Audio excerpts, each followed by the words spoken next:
Hello, எங்க இருக்கீங்க? ஏண்டி புருஷன் மீட்டிங்க்கு வந்திருக்கேன்னு சொல்லிட்டு தானே வந்தேன். வந்த இடத்துல எப்படி இருக்குமோ என்னவோ, நல்லா இருக்கீங்களா அப்படின்றது கேட்கறது வரல. எங்க இருக்கீங்க அப்படிதான் கேட்பியா? ஆமா, இதுக்கு ஒன்றும் குறைச்சல் இல்ல. என்னை பழிச்சு காட்டலன்னா உங்களுக்கு தூக்கமே வராது இல்ல. அது சரி, 12,000 ரூபாய் அக்கௌண்ட் வந்து எதுக்கு எடுத்தீங்க? அத்தாடி, அக்கௌண்ட பாத்துட்டாளா? ஐயோ, பார்க்க மாட்டான்னு நினைச்சேன். என்ன சத்தத்தையே காணோம், எதுக்கு எடுத்தீங்க? அது அது வந்து இங்க ஒரு எமர்ஜென்சி, அதான். என்ன எமர்ஜென்சி? போன இடத்துல நீங்க மீட்டிங்க்கு தானே போனீங்க, இல்ல வேற எங்கிட்ட போனீங்களா? அந்த எமர்ஜென்சின்னு சொல்றேன்ல, எல்லாம் நான் வீட்டுக்கு வந்து சொல்றேன். போய் 2 நாள் ஆகுது. ஒரு போன பண்ணல, ஒரு வெங்காயம் பண்ணல. நானா தான் போன் பண்ணிக்கிட்டு இருக்கேன். போன எடுத்து கூட பேச முடியல. இப்ப 12,000 அக்கௌண்ட்ல காணோம். மெசேஜ் வரலன்னா எனக்கு அதுவும் தெரிஞ்சிருக்காது. அடங்கொப்பத்தா, தாமிரபரணியில தலைமுழுக. ஐயோ, மண்டை மேல இருக்க கொண்டே மறந்துட்டேனே. இங்கே எடுத்து அவளுக்கு மெசேஜ் போகுன்னு. ஐயோ, அது ஒன்றும் இல்லை, என் ஃப்ரெண்டுக்கு தான் கொடுத்துருக்கேன். அவர் எப்படியும் அந்த ஒரு வாரத்தில் கொடுத்துருவாரு. கொடுத்ததுக்கப்புறம் நான் தர்றேன். ஆமா, ஃப்ரெண்டுன்னு கொண்டு போய் கொடுத்து அழிங்க. ஏற்கனவே உங்க ஃப்ரெண்டுங்கெல்லாம் செஞ்சது பத்தாது. ஒருத்தனும் 10 காசு பேச மாட்டான். அப்படி இருக்கும்போது நீங்க எதுக்கு அவங்ககிட்ட பணத்தை கொடுத்துட்டு வந்தீங்க? ஐயோ, இதுக்கே இந்த ஆட்டம் ஆடுவான். இதில் வரைக்கும் என் தங்கச்சிக்கு தான் நான் மிக்சியும் கிரைண்டர் வாங்கி கொடுத்தேன்னு தெரிஞ்சுது. அவ்வளோதான், என்னை ஓட ஓட அடிப்பாளே. உங்ககிட்ட பேசிக்கிட்டு இருக்கேன். ஒன்று பேசுனா வாய் திறந்து பேசுங்க. உண்மையே இருந்தா அப்புறம் நான் என்னத்த பேசுறது? பக்கத்துல இருந்தாலாவது பரவாயில்ல, எங்கிட்ட மூளையில போய் உட்காந்துக்கிட்டு என்ன ஆச்சோ ஏதாச்சும் பதட்டமா இருக்காத மனுஷிக்கு. மச்சான் சாப்பிட்டீங்களா? மச்சான் சாப்பிட்டீங்களாவா? யாரு இது? யாரோட குரல் மாதிரியே இருக்கே. ஐயோ, இவர் வேற இந்த நேரத்தில். நான் சாப்பிட்டேன், போங்க. முக்கியமான போன். ஓ, சரி, கை காலை கழுவிட்டு போய் சாப்பிடுவோம். யார் அந்த மச்சான்? யார் உங்களை சாப்பிட்டீங்களான்னு கேட்குறாரு? இங்கே அது வேலைக்கு வந்து மீட்டிங் வந்திருக்கோம்ல, அங்கே வேலை செய்கிற இடத்துல உங்க நாங்களாம் இங்கே மாமே மச்சான் தான் பேசிக்குவோம். அதான் சாப்பிட்டீங்களான்னு கேட்டாரு. அதான் சாப்பிட்டேன்னு சொன்னேன். இது ஏதோ எனக்கு பழக்கப்பட்ட குரல் மாதிரியே இருக்குதே. ஐயோ, இவ வேறடா. இங்காரு என் ஆஃபீஸில் இருக்கிறவங்க உங்ககிட்ட நம்ம வீட்டுக்கெல்லாம் வந்திருக்காங்க, போயிருக்காங்க. அதில் ஒருத்தருமா. சரி, அவங்க யாருன்னு சொல்லுங்க. ஐயோ, இவ வேற. அவங்க குன்னூர் ஃபேக்ட்ரியில் மேனேஜராக இருக்காருமா. எல்லா மேனேஜரும் தான் இங்கே வந்திருக்கோன்னு சொல்கிறல்ல, புரிஞ்சுக்கோ. ரொம்ப டார்ச்சர் பண்ணாம. ஆமா, நானும் டார்ச்சர் பண்றேன். 12,000 கொண்டு போய் ஊர்ல உள்ளவனுக்கெல்லாம் அழிச்சுட்டீங்க. அப்புறம் நான் டார்ச்சர் பண்றவன் தான். ஐயோ ராமா, நான் எதுவாக இருந்தாலும் நேரடியாக வந்து பேசுறேன், சரியா? எப்ப வரீங்க? ஆரம்பிச்சிட்டாளா? வாரேன். எப்ப வரீங்க? ஐயோ, வரும்போது ஃபோன் பண்றேம்மா. அதான் எப்ப வருவீங்கன்னு கேட்டேன். ஐயோ, மீட்டிங் இன்னும் முடியலம்மா, முடிஞ்சோடனே கிளம்புறேன். ஹலோ. இங்க பாருங்க, உங்க பம்மாத்தலை என்கிட்ட வச்சுக்காதீங்க. உடனே கேட்டோடனே டவர் கிடைக்காத மாதிரி நடிக்கிற வேலையெல்லாம் வேண்டாம். நீங்க பேசுறது எனக்கு தெளிவாவே கேக்குது. நீங்க சொல்லுங்க. ஹலோ, மல்லிகா. குள்ளிக்கிட்ட எடுத்து கண்ணுக்குள்ள சொல்லி விடுவேன் பாத்துக்க. ஒழுங்கா பேசியா? எனக்கு ஒன்றும் கேட்கல மல்லிகா. ஐயோ, என்னாச்சோ ஏதாச்சும் தெரியலையே. இந்த ஃபோன் இப்படியே தான் பண்ணி தொலையுது. ச்சே, ஒழுங்கா பேசுற நேரத்துல தான் கட் ஆயிட்டு. சி, வேணும்னு நடிப்பு வெங்காயத்தை போட்டுக்கிட்டு இருக்கான் பாத்தியா? நீ வீட்டுக்கு வா, உனக்கு இருக்குது. ஊர்ல உள்ளவனுக்கு காத்தளிக்கலன்னா இவனுக்குலாம் தூக்கமே வராது போல இருக்குது. எவன்கிட்டயாவது போய் 10 ரூபா வாங்க முடியுதா? 10 ரூபா கொடுத்தாலும் அதை கொடுங்க வாங்கிட்டு போயிருவாங்க. ஆனா இவன் கொடுத்துட்டு வந்தா அவ்வளவுதான். அதுக்கப்புறம் அந்த பணம் திருப்பியே வராது. ஏதோ உண்டியல்ல போட்ட மாதிரி. வீட்டுக்கு வா, உனக்கு இருக்குது பூசை. ஏன் சின்ன பொண்ணு, நம்ம பையன் விளையாடும் போது அவ்வளோ அழகா இருக்குல்ல? விளையாடும் போது அழகா இருக்கும். அப்ப வேணா பக்கத்துல வச்சுக்கோங்க. அழும்போது மட்டும் அம்மா கிட்ட கொடுத்துருங்க. ஏன்னா நான் எதனா இழிச்சவாயி. ஏன் சின்ன பொண்ணு இப்படி பேசுறா? யோ, காலையில எல்லாம் தூங்குறான் ஐயா. கரெக்டா நான் ஏதாவது வேலை செய்யும் போது எந்திரிச்சிடுறான் ஐயா.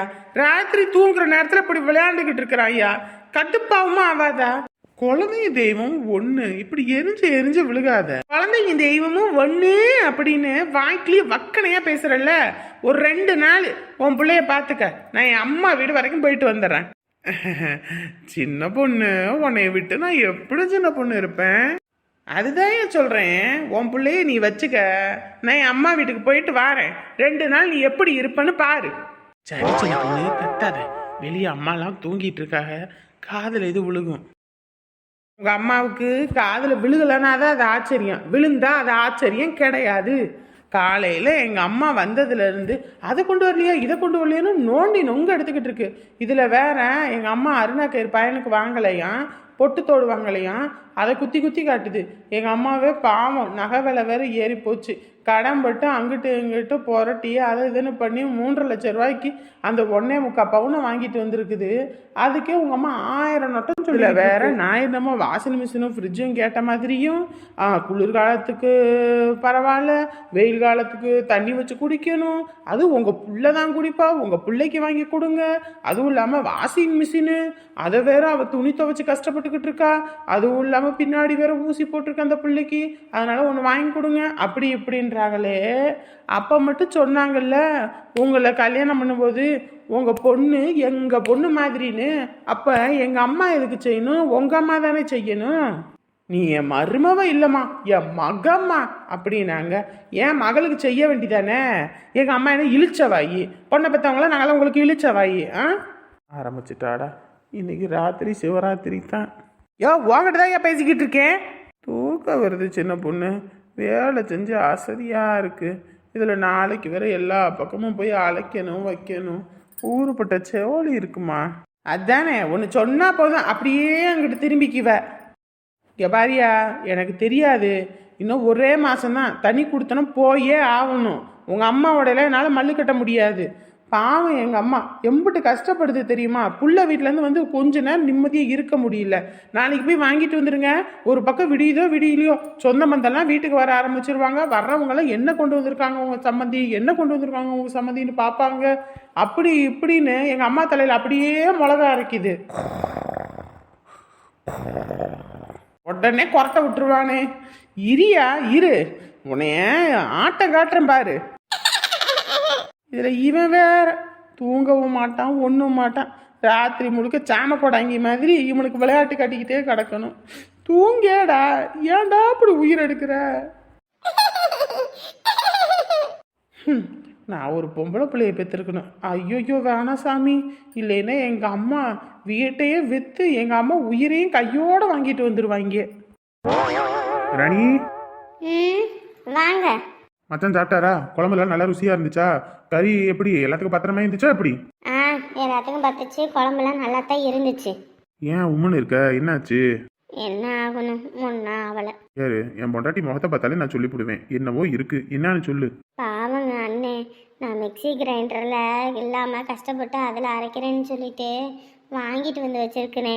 வாங்கிட்டு வந்தாரா? நீ வேறான்னு சொல்ல வேண்டியதானே. நான் தான் வாங்கி தரேன்னு சொல்லியிருக்கேன்ல. ஏதோ இப்போ கையில் காசு இல்லை, சுத்தமாக ஒரு ஏற்பாடு பண்ணி தரேன்னு இல்லை. நானும் அதைத்தான் அண்ணன்கிட்ட சொன்னேன், கேட்கவே இல்லை. எம்புட்டு செலவானுச்சுன்னு சொல்லி காசாவது நான் ஏற்பாடு பண்ணி தரேன்னா அதுவும் வேண்டாம், என் தங்கச்சிக்காக செய்யறதுன்றுச்சு. சரி வீடு, மச்சான் பேரில் அதை வாங்கியாச்சு, இனி அப்படியே ஓடட்டு விடு. துத்தி போடுவேன் பார்த்துக்கோங்க. இதுக்கே அண்ணன் அத்தை எப்படி திட்டுறாங்க தெரியுமா, எதுக்கு இதெல்லாம் வாங்குறீங்க செலவு பண்ணுறீங்க அப்படி இப்படின்னு. அம்மா தான் அந்த காலத்து ஆளு, அவங்க இன்னும் எத்தனை நாளைக்கு இருக்க போகிறாங்க. அவங்க பேசுறதுல காதில் வாங்கிக்காத சரியா? ஏங்க, நான் உங்களுக்கு வாக்கப்பட்டு வந்தவங்க. அவங்க என்னை பேசுவாங்க திட்டுவாங்க, என் மேலே அத்தனை உரிமையும் இருக்குது. அண்ணனுக்கு அப்படி இல்லைல்ல. அண்ணன் முன்னாடி கொஞ்சம் பார்த்து பேச சொல்லுங்க. அண்ணனுக்கெல்லாம் சொல்லிருந்து கோபம் வந்துடும். என் மச்சான் மனசு கஷ்டப்படுற மாதிரி பேசிட்டாங்களா? அவங்க பேச இவங்க பேசினா இன்னைக்கு பெரும் சண்டையே வந்திருக்கும். எப்படியோ உமா தான் அதை இதுன்னு பேசி சமாளிச்சிட்டா. நானும் பல வாட்டி இந்த அம்மாவுக்கு சொல்லிட்டேன், அது என்னைக்கு தான் புரியுதோ என்னவோ தெரியலப்போ. சரி, கபகபன்னு பசிக்குது, சோத்து எடுத்து வை, நான் அந்த வந்துடுறேன். சரிங்க. அமுதாவோட பையனை அவர் கூட்டிகிட்டு போய் வீட்டில் விட்டேனாரு. அதை பற்றி கேட்போமா இல்லை வேண்டாமா? அவரை வாயை திறந்து சொல்லும்போது சொல்லட்டும், நம்மளாம் கேட்க வேணாம். பின்னாடி அவர் இதெல்லாம் தெரிஞ்சிட்டும் நம்மக்கிட்ட அப்படி இப்படின்னு எதுவும் மறைச்சி பேசினா அது மனசு கஷ்டமாக இருக்கும். சரி, குழம்பு சூடாயிடுச்சு, அவருக்கு எடுத்து வைப்போம். எங்கடா அந்த பிடி துணி எடுத்த இடத்துல வைக்கிறதில்ல, அங்கங்கே போட்டுறது. இதை தேடி எடுக்கிறதுக்குள்ள போதும் ஆயிரும். அப்பப்பா, இந்த காசை காணலன்னு நீ ஒரு வழி ஆக்கிட்டப்போ. எங்கே இருந்துச்சு இந்த பணம்? நான் இன்ன வரைக்கும் வீடையே புரட்டி பார்த்துட்டேன், காசு இல்லை. நீங்க எங்க இருந்து எடுத்துட்டு வரீங்க? என்ன என் பாக்கெட்ல இருந்து எடுத்து வச்சு எடுத்துட்டு வரேன். இருந்ததான் எடுத்துட்டு வந்தேன். என்னைக்கும் பதறாத காரியம் சிதறாது. பதட்டப்பட்டு ஒவ்வொன்றையும் பார்த்துன்னு பண்ணோம்னா அது ஒன்றும் நடக்காது சரியா? சரி, பணத்தை கொடுங்க. இதுக்கு போய் இவ்வளோ பெரிய ஆர்ப்பாட்டம் போராட்டம். ம், இந்தா, இது என்ன பணம்? என்ன பணம்னா அந்த 2 லட்சம் ரூபா நீ காணாதுன்னு தெரியுது இருந்தாலும் அந்த பணம் தான். வேற என்ன பணம்? இங்க பாருங்க, என்னை பார்த்தா நான் பைத்தியக்காரி தெரிஞ்சிட்டு இருக்க. என்ன தங்கம்? யோ, வயசாயிருச்சு, கண்ணு மங்களாயிருச்சு, அவளுக்கு இனி எதுவும் தெரியாது வைக்காது அப்படி நினச்சிக்கிட்டு இருக்கியா? இது நான் வச்ச பணம் கிடையாது, சரியா? நான் வச்சதுல பச்சை கலர் ரப்பர் பேண்ட் போட்டிருந்துச்சு, இது வெள்ளை கலர் ரப்பர் பேண்ட் போட்டிருக்கு. அப்படின்னும் போது என்னன்னு தெரியுது, இது நீங்களாம் எங்கேயோ இருந்து எடுத்துட்டு வந்திருக்கீங்க, ஏன் பணம் கிடையாது, சரியா? நான் வச்ச 2 லட்சம் ரூபாய் எனக்கு வந்தாகணும். இந்த 2 லட்சம் எங்க இருந்து வந்துச்சுன்னு எனக்கு தெரிஞ்சாகணும். ஐயோ, இங்க பாருங்க, இந்த தங்கத்துக்கிட்ட உண்மையை சொன்னா கூட விட்டுருவேன். பொய்ய சொல்லி ஏமாத்துனீங்கன்னா அப்புறம் நான் மனுஷியா இருக்க மாட்டேன். ஒரு பொய்ய சொல்றதுக்கு 100 பொய் வரும். அதுக்கு உண்மையை சொல்லிட்டு போயிட்டோம்னா அந்த ஒரு நிமிஷத்தோட முடியும். இல்லைன்னா ஒவ்வொரு நிமிஷமும் நான் என்னைக்காவது கண்டுபிடிச்சேன்னா அப்புறம் அது மரியாதை இல்லாம போயிடும். எங்க நான் வச்ச 2 லட்சம் ரூபாய் எங்க? உண்மையை சொல்லுங்க. அது வந்து சொல்லுங்கன்னு சொன்னேன், அப்புறம் அவ்வளவுதான் சொல்லிட்டேன். அது ஒன்றும் இல்லை, நம்ம பையன்தான். பையன் எதுக்கு எடுத்தான்? என்னை கேட்காம காசு எடுத்து செலவு பண்ற பையன் கிடையாது அவன். நான் சிக்கனமா இருக்கணும்னு சொல்லி கொடுத்து வளர்த்த பையன். அப்படி இருக்கும்போது அவனுக்கு 2 லட்சம் ரூபாய்க்கு என்ன இது இருக்கு? இல்லை, அந்த அவன் ஃப்ரெண்டு அந்த கோகிலா பொண்ணு அவங்க வீட்டுக்காரர் ஏதோ தொழில் வைக்கணும்னு துரத்தி விட்டா. அப்படியா? காசு இல்லாமல் கஷ்டப்பட்டுட்டு இங்கேயே இருந்துச்சு, அதான் இவன் கொடுத்த உதவனா. அதானே பார்த்தேன். என்னடா என்னைக்கும் நமக்காக சப்போர்ட் பண்ணி நம்ம பையன் பேசுவானே, இன்னைக்கு எதுவும் பேசாம அமைதியா ஊமை கொட்டாம இருக்கான்னு போதே யோசிச்சேன், ஏதோ வில்லங்க இருக்குன்னு. கொடுத்துப்பிட்டு தான் ஒன்றும் தெரியாத மாதிரி இருக்கானா? அவங்ககிட்ட கொடுத்தா வாங்க முடியுமா? சொல்லுங்க பாப்பா. இந்த ஊர்க்கறிய சாதாரணப்பட்டவளுகளா? எப்படா தங்கம் இந்த வீட்டில் இல்லாமல் போவா, எந்த நேரத்தில் கண்ணீரை போட்டு வீட்டிலேருந்து கறந்துக்கிட்டு போகலான்னு காத்துக்கிட்டு இருக்காளுங்க. இருக்கட்டும், விடியட்டும். விடிஞ்சோடனே அந்த குடும்பத்தை போய் என்ன பண்ணுறேன்னு பாருங்க. ஆள் இல்லாத வீட்டில் வந்து காசை வாங்கிட்டு போகிறாள் அவ. இவ வாழட்டும், இல்லை வாழாம கூட போகட்டும். அதுக்குன்னு நம்ம தான் இழிச்சவாயா கஷ்டப்பட்டு சம்பாரிச்சு ஊரில் உள்ளவங்களுக்கு தானம் பண்ணுறதுக்கு? தனக்கு போக வந்தால் தானமும் தர்மமும், ஊரில் உள்ளவங்களுக்கு தானம் பண்ண முடியாது. இங்கே பாரு, அதை கேட்காத, பாவம் அந்த பொண்ணு. அந்த பொண்ணு நான் கொஞ்சம் கொஞ்சமாக கொடுத்துட்றேன்னு சொல்லிருச்சு. கை நீட்டி காசு வாங்கும்போது எல்லாரும் சொல்கிறது தான். அதுக்கப்புறம் தான் நம்மளுக்கு திரும்பி கூட பார்க்காம போவாங்க. முதல்ல அவனை பார்த்துக்கிறேன் காலையில். ஐயோ, என்ன பண்ண போறான்னு தெரியலையே. அது சரி, இந்த 2 லட்சம் ரூபாய் எங்க இருந்து வந்துச்சு? அது இல்லை, உள்ள பேங்க்லேருந்து எடுத்துட்டு வந்தேன். ஓஹோ, பையனோட தப்பா அப்பா மறைக்கிறாரு. மறைங்க இருக்குது, 2 பேத்துக்கும் காலையில் இருக்குது. என்னை பார்த்தா கேனச்சி மாதிரி இருக்கு போல இருக்கு. எல்லாம் இழுச்ச வேண்டி தலையில் எழுதி விட்டுருக்கோ. ஒரு நாள் தான் வீட்டில் இல்லை, அதுக்குள்ள இந்த வீடையே தலையில மாத்திட்டீங்க 2 பேரும். நம்ம வேற இந்த ஆறுமுகத்துக்கிட்ட வேற சொல்லிவிட்டோம். இவன் எங்க போனா என்ன ஆனான்னு தெரியல. சரி, உள்ளுக்குள்ள எதுவும் பிரச்சனையா என்னன்னு பாப்போம். அப்படியே இங்க பாருப்பா, ஒழுங்கா எழுது. என்ன கோழிக்கு இருக்கிற மாதிரி கிறுக்கிக்கிட்டு. அம்மா, எனக்கு இப்படிதாம்மா வருது. அப்படியெல்லாம் சொல்லக்கூடாதுப்பா, நல்லா அழகா எழுதணும். கையெழுத்து எந்த அளவுக்கு முத்து முத்தா இருக்கோ அப்பதான் பார்க்குறவங்க பையன் சூப்பராக படிக்கிறான்னு சொல்லுவாங்க, சரியா? ஆனா அவனாலும் சொல்லிக்கிட்டே எழுதணும். அம்மா, டீச்சர் ஒரு நாளைக்கு ஆனா எழுதி தருவாங்க, அது மட்டும் தான் எழுதணும். அதுக்கப்புறம் 1 போட்டு கொடுப்பாங்க, அது மட்டும் தான் எழுதணும். மற்றபடி நீ சொன்ன மாதிரி எல்லாமே எழுதக்கூடாதுமா, உனக்கு ஒண்ணுமே தெரியல. ஆமாண்டா, இந்த அம்மாவுக்கு ஒன்றும் தெரியல. நீ தான் நல்லா படிச்சு அம்மாவுக்கு சொல்லி கொடுக்கணும். ஆமாண்டா, ஆத்தாளுக்கு ஒன்றும் தெரியாது. புருஷங்காரன் வீட்டில் இல்லைன்னா எங்க போய் சுத்திக்கிட்டு வருவான்னு அவளுக்கே தெரியாது. ஐயோ, இந்த மனுஷன் எதை பத்தி பேசுறதுன்னு தெரியலையே.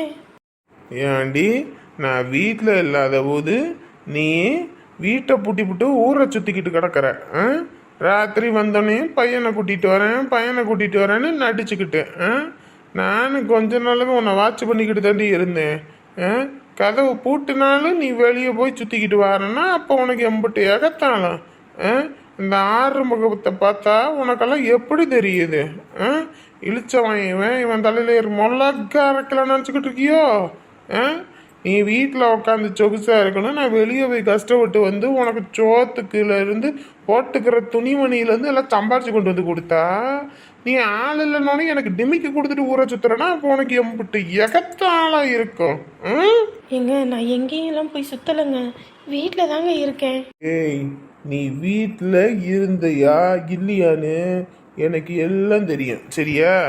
ஆ, என்கிட்ட சொல்ல வேண்டியவங்க எல்லாம் சொல்லிட்டாங்க. நீ ஆளை மறைஞ்சோனையும் எங்கிட்டு கண்ணில் மண்ணை தூவிட்டு ஓடுறேன்னு. ஐயோ நம்ம பிறகு இது சொல்லி போடுவானே என்னன்னு தெரியலையே. ஏங்க யாரோ நல்லா இருக்க குடும்பத்தை கெடுத்து விடணும்னு ஒவ்வொன்றும் சொல்லுவாங்கங்க, ஆனால் அதை நீங்கள் காதில் வாங்கிக்காதீங்கங்க. யாரோ நம்மள கெடுக்கணும்னு இப்படி பேசுகிறாங்க. ஆமா ஆமா ஆமா ஆமா ஆமா, நல்லா வாழ்ந்துகிட்டு இருக்க குடும்பத்தை கெடுக்கணும்னு அவங்களுக்கு தலையெழுத்து பாரு. அடியே, நீ யாரு எப்படியாப்பட்ட ஆளுன்னு எனக்கு தெரியாது. அத்தனை பேர் கூடியிருக்க மண்டபத்திலேயே அத்தனை பேர் கண்ணிலையும் மண்ணை தூவி புட்டு ஓடி வந்தவ தான் அடி. அத்தனை பேர் இருக்கிற சபையிலேயே உங்க அம்மா அப்பா எல்லாத்தையும் தூக்கி வீசிட்டு வந்த நீ என்ன தூக்கி வீசுறதுக்கு உனக்கு எம்பட்டு நேரம் ஆகும்?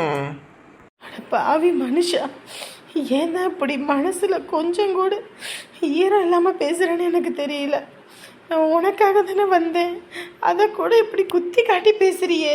ஆமா ஆமா, இவ அவளுக்காக வந்தா பாரு. புருஷன் வீட்டுல இல்லாத நேரம் வீட்டுல சோத்த பொங்கிட்டு கம்மனு வீட்டோட கிடக்கணும். குடுக்க ஓடுனா அது செருப்பு கூட போடாம ஓடுனா அப்புறம் அவன் கேட்கத்தானே செய்வான். நான் காலத்துக்கும் உனக்கு சம்பாரிச்சு கொட்டணும், நீ ஜாலியாக ஊரை சுத்தணுமா? இங்கே யாரு இதுக்கெல்லாம் ஒரு முடிவு கட்டிடுவான். நீ வீட்டை விட்டு கிளம்பு, கிளம்பு. இனிமே உனக்கு சம்பாரிச்சு போட்டு உன் பிள்ளைக்கு சம்பாரிச்சு போட்டு எனக்கு ஒரு பிரயோஜனம் இல்லை. கிளம்பு, நீ கிளம்பு. இவன் ஒரு பைத்தியக்கார பையன், 4 போடு போடுவானா அதை விட்டுப்படி கிளம்புன்னு சொல்றான். இதுதான் சாக்குன்னு இவ பாட்டுக்கு ஓடிட்டானா அப்புறம் என்ன பண்ணுவான் இவன்? பைத்தியக்கார பையன். ஏங்க என்னங்க பேசிகிட்டு இருக்கீங்க? யாரோ எவரோ என்னை பற்றி தப்பாக உங்ககிட்ட சொல்லி கொடுக்குறாங்கன்னு மட்டும் தெரியுது. அவங்க பேச்சை கேட்காதீங்கங்க. ஊருக்குடியை கெடுக்கணும்னா எல்லாம் கங்கணம் கட்டிக்கிட்டு கிடக்குறாங்க. அவங்க பேச்சை கேட்டுக்கிட்டு நீங்கள் என்னையும் உங்கள் பிள்ளையும் துரத்துனா நாங்கள் எங்கே போவோம்? உங்களுக்காக என் குடும்பத்தையே ஒதுக்கிட்டு வந்தேன். எங்கேயோ போ, என்னமோ பண்ணு, எனக்கு கவலை கிடையாது. ஆனால் இனி ஒரு நிமிஷம் கூட நீ இந்த வீட்டில் இருக்கக்கூடாது. ஒழுங்கு மரியாதை வீட்டை விட்டு போ. எங்க பையனை வச்சுக்கிட்டு நான் எங்கே போவேன் இந்த ராத்திரி நேரத்தில்? புரிஞ்சுக்கோங்க. இவரு ஒழுங்கா சொல்லும் போதே கிளம்பி போயிரு. இனி உனக்கும் எனக்கும் எந்த ஓட்டும் கிடையாது, வரவும் கிடையாது. போ. என்னங்க இப்படி பண்றீங்க? என் குடும்பத்தெல்லாம் பகைச்சுக்கிட்டேங்க உங்களுக்காக. இன்னைக்கு நான் எங்க போவேன்? பையனை வச்சுக்கிட்டு என்ன பண்ணுவேன்? உங்க காலில் விழுவுறேங்க, எங்கேயும் அனுப்பிடாதீங்க. ஏய், உனக்கு சம்பாதிச்சு கொடுத்தெல்லாம் போத, கிளம்பு வெளியே போ. வெளியே எந்திரி, வெளியே வா, வெளியே வா, வெளியே போடி, வெளியே போ. அம்மா அம்மா அம்மா, உங்க யாரையும் சும்மா விட மாட்டேன், உங்க யாரையும் சும்மாவே விட மாட்டேன். பொண்டாட்டி அடக்கி வீட்டோட வைப்பானே, அதை விட்டு அடிச்சு பத்தி விட்டுவிட்டானே. இனி அவளுக்கு கடிவாளம் இல்லாத குதிரை தான். இனி அவளுக்கு யாரு கேப்பா வைப்பா? இவங்கிட்ட போய் சொன்னேன் பாரு. ஐயோ ஆண்டவா.